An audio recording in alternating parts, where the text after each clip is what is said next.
Okay, welcome to this second tutorial of Aspen. In this tutorial I will show you how to select the components, how to see what properties your components have, and we will build a small simulation of a flasher.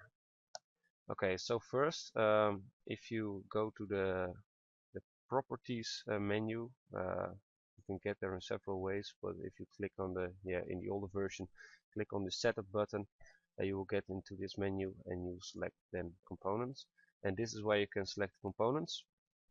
I want to select, for my simulation I want to select three components. These are water, isopropyl alcohol, and air. And sometimes it's easier to select components than it depends on the component, but sometimes it can be quite hard, especially in this version. In the older version it was easier. Um, but for water it is quite easy, so you can just type in water here, and the program knows water, or knows what water means, and it will select water, and you will also see the alias or the structure or the name formula H2O, so you know this is alright. But if I, for instance, type isopropyl yeah alcohol, it won't find it, so we have to find another way of doing this, and that's by clicking on the find button, and you will get this kind of screen. And if you do this in the older version of Aspen, you will probably get a quite similar screen. Only the older screen is more convenient because you can search for the CAS number, and it's a unique number for compounds, and you can fill it in, and you can find it on Wikipedia what the number is for your component, and you will find it directly. But since this new version doesn't have that, I will have to do it in a different way, and that's by typing in the formula name.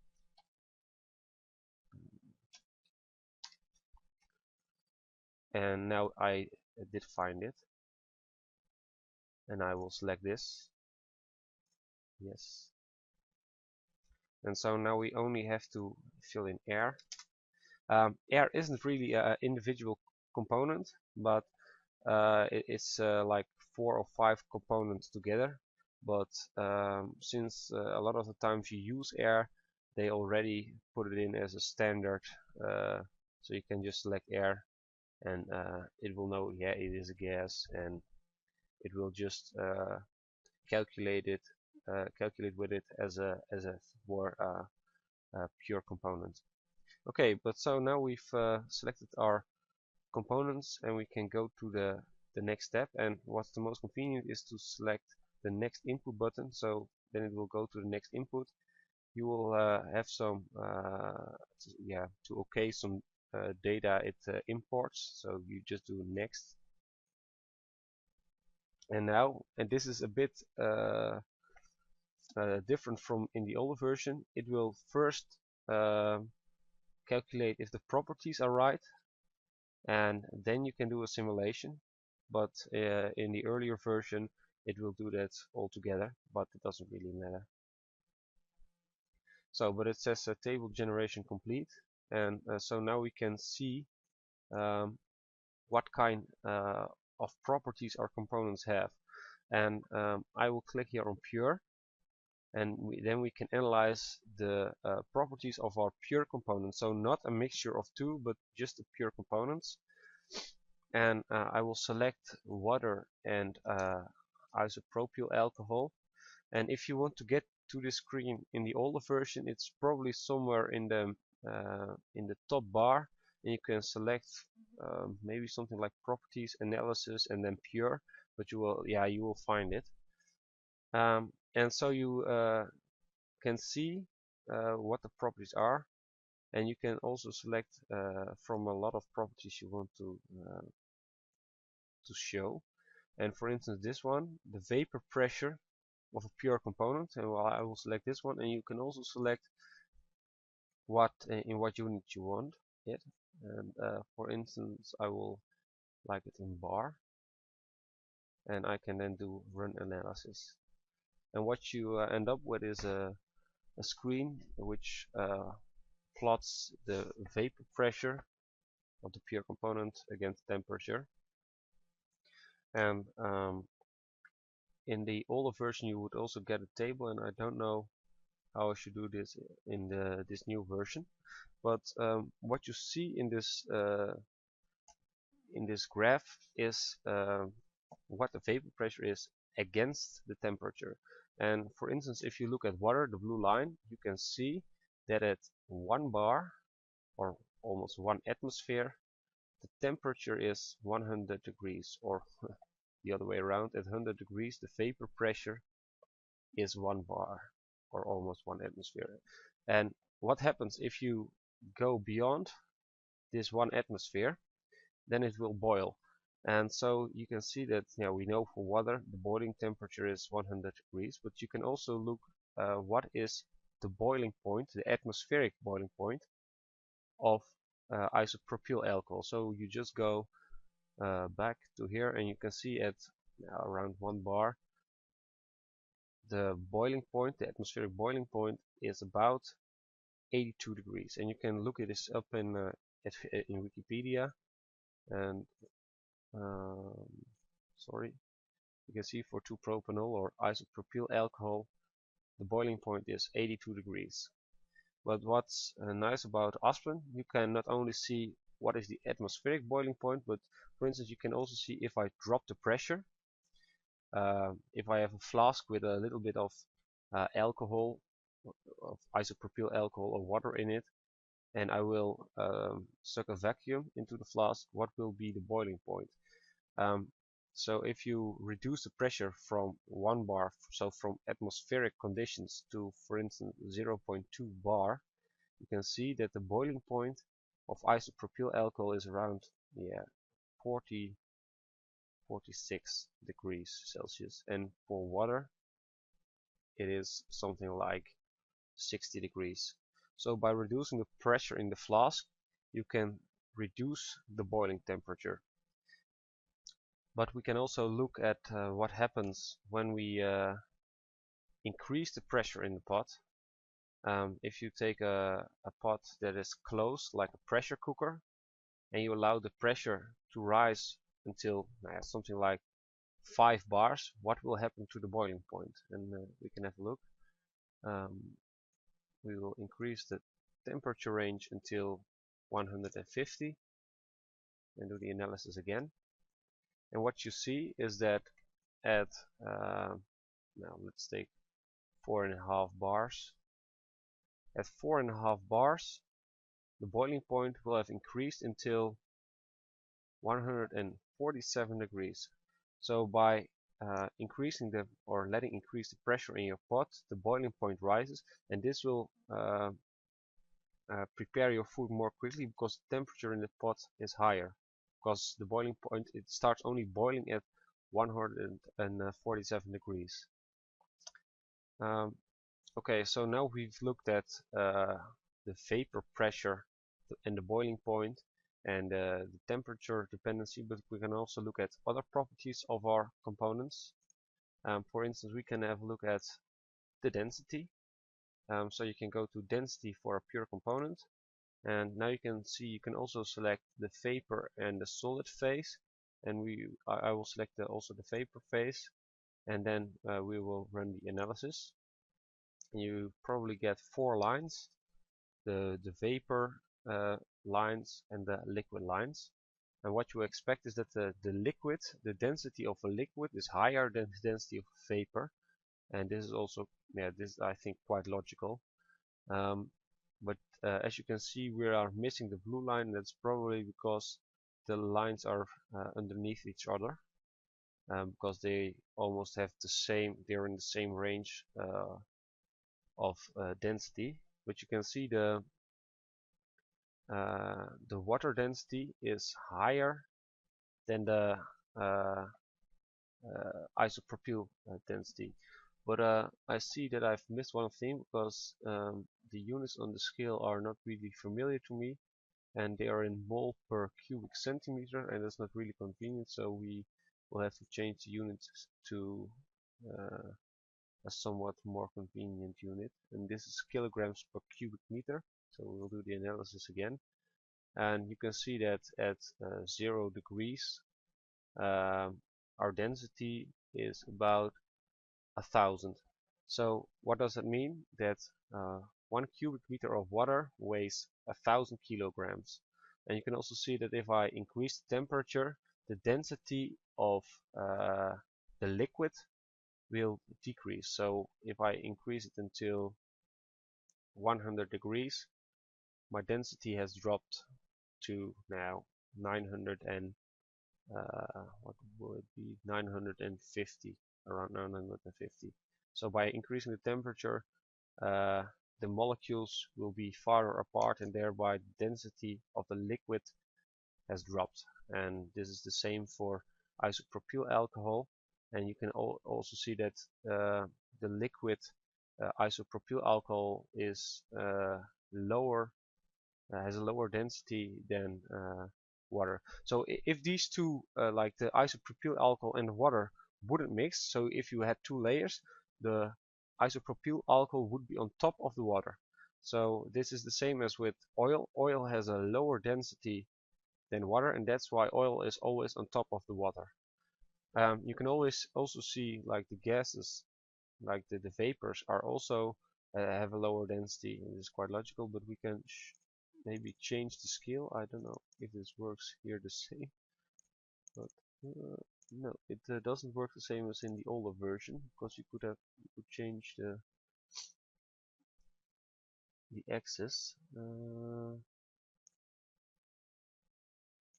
Let's see.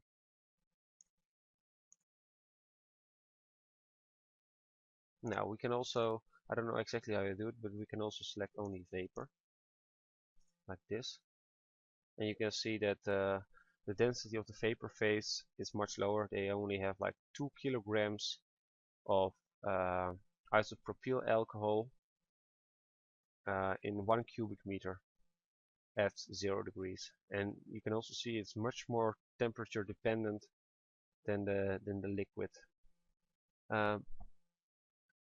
What's quite you can also see that the density of the water is lower in the gas phase than of the isopropyl alcohol, and this is just the other way around for the liquids, I think. What we just saw, you can have a look. It has disappeared. Vapor, maybe also to liquid again. Again, you see, yeah, here the water has a higher density than the isopropyl alcohol, but in the gas phase, this is just the other way around, as you can see. We can also select, for instance, another property, the heat capacity, and you have different kind of heat capacities. The heat capacity at constant volume and the heat capacity at a constant pressure. I don't know which one you have to choose for your assignment, but you can just have a look. We will do at constant pressure, and we will do the analysis, and you can see that the heat capacity, oh, nice units again. You have to remind yourself to select good units, but we will do the joules per kilogram per Kelvin. And you can see that the heat capacity increases, so the amount of heat that can be absorbed by the component increases also with temperature. So you can't assume that the heat capacity is constant. It changes with temperature. Okay, so this about the part for the analysis of our components. So you can look up a lot of these properties and see what they do when you change the temperature. I will advise you just play with it a bit and see what our components doing and get a feeling for it. Okay, now we will build a simple flow sheet, and I will click away all these tabs, and I will go to simulation here. And this is different from your version. You can just go to the main flow sheet here, and you will get this screen. Okay, so what we do, I will introduce a feed stream, and we will separate this feed stream in a gas and a liquid.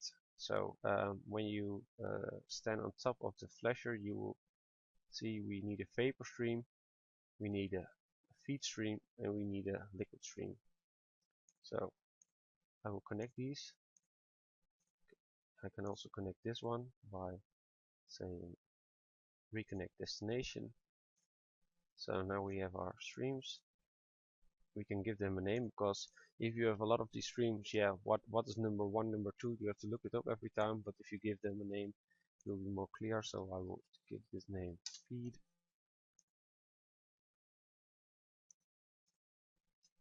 vapor, and a liquid. Then I will name my block, which now is called B1. I will call it flasher. So what this thing does is it will take the feed, and it will just, the vapor will leave at the top, and the liquid will leave at the bottom. So depending on how we specify our feed, we will get a vapor and a liquid stream. Now we have drawn this into our flow sheet, but we haven't told Aspen what's in the feed stream. So we can do this by clicking on input, or just by double clicking, and it will open the screen, and you can see it's just the same menu as the setup and the property sets, and you can, yeah, it's just another menu, and you can also get there by just clicking setup and then going to streams. But here we can specify our input stream, and for now I will just say that my temperature is 25 degrees and my pressure is 5 bars. There are different ways in which you can specify the flow of your stream. You can, for instance, say here mass, and then you can give the total flow, mass flow of your stream. But you can also specify a mass flow for each component individually, and then you like if you all sum the individual mass flows together, then you will have your total mass flow. What will happen if you select a mass flow here for 1000? One moment. 1000 here, 1000 here, and 1000 here. It's 3000. But what happens if I do 5000 here? It will take this mass flow with these kind of with these fractions. So you will get, if I make 6000 of it, what it will do, you've set 3000 here, but it will do 6000, and in these ratios you will get 2000 of water, 2000 of isopropyl alcohol, and 2000 of air. A better way of specifying is, and this is what I do most of the time, just give a mass flow in here, like the 6000 is okay, and I will do mass fractions here, and a mass fraction is like just a percentage, but instead of a percentage you have just it has to sum up into 1. So I will do 50-50 water and isopropyl alcohol. And what will happen if I wouldn't sum it up to 1, but for instance I will do 50-50? It will give a warning in the end that will say like you haven't set your mass fractions to 1, and I've done that for you. So it doesn't really matter, but you will get a warning. Okay, so now our input is ready, and we will go into the next step, so the next input.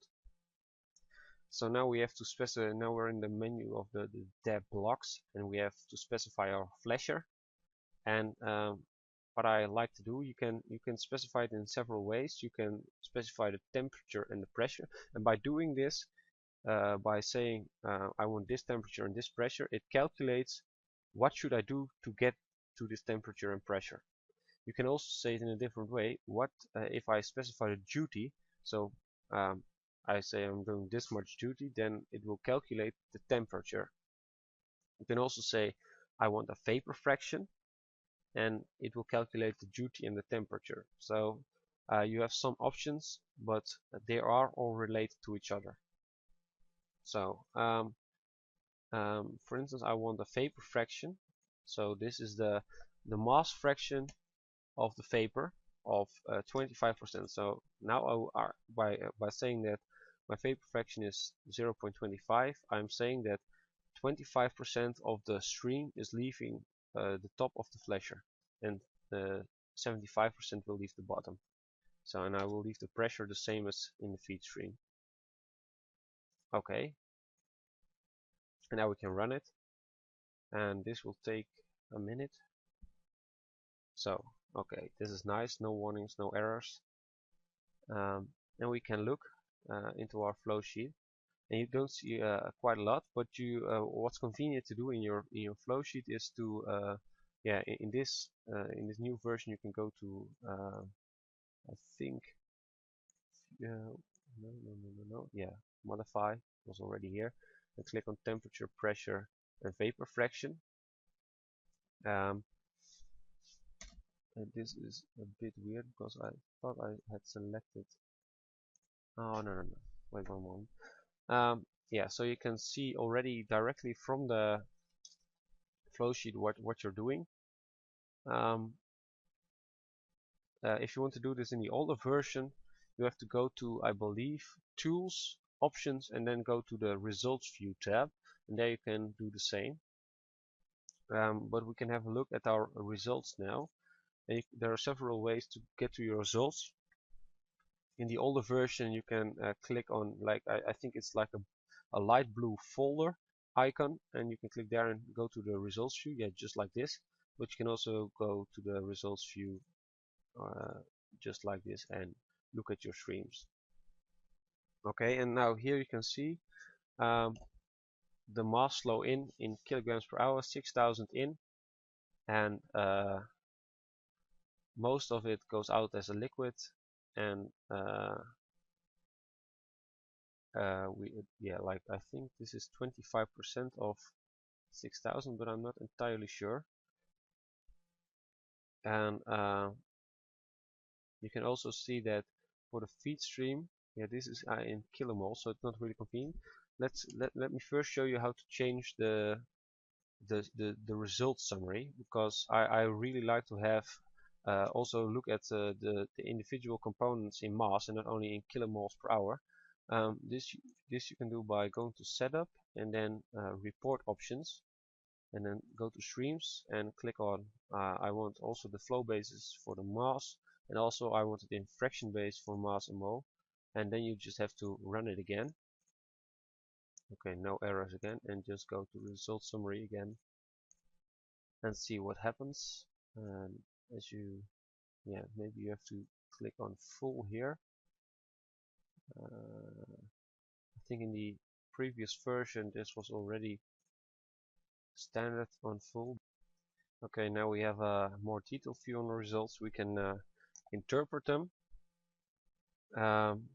First of all, I want to say that I made a small mistake, because I said that the vapor fraction is on a mass basis, but that's not the case, because we can have a look. If you, I think it's in a mole basis, because if you divide the vapor stream in moles by the total feed stream, then you get 25%. So the number of moles in the vapor divided by the total number of moles in the feed stream, yeah, will end up at the 25% we've set in the input or in the flasher. So the vapor fraction is in moles, because if you take, for instance, the mass flow, then you would get a different kind of answer. So then you would take the mass stream of the vapor, and you divide it by the total stream of 6,000, and it's so in terms of weight, 36% is going out as a vapor. You can also see what is the vapor stream and what is the liquid stream, because when we start, we have a 50-50 stream of water and isopropanol in the feed, but you can see that in the liquid phase after the flasher there's more water than isopropanol, and the other way around in the gas stream there's not that much water and more isopropanol, and that's because the isopropanol has a lower boiling point, and that's therefore more vapor of the isopropanol is in the vapor stream than the water. Yeah, you can also look at the total weight.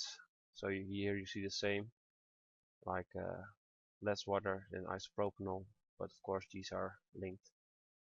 Now you can also look at the moles and the mole fractions, the average molecular weight, how much energy is, how much energy is in a specific stream.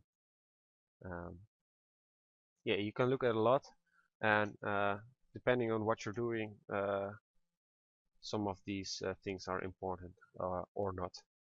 Okay, but for the next tutorial I will show you how to play a little bit more with the input and show you what the results are and how you should interpret them.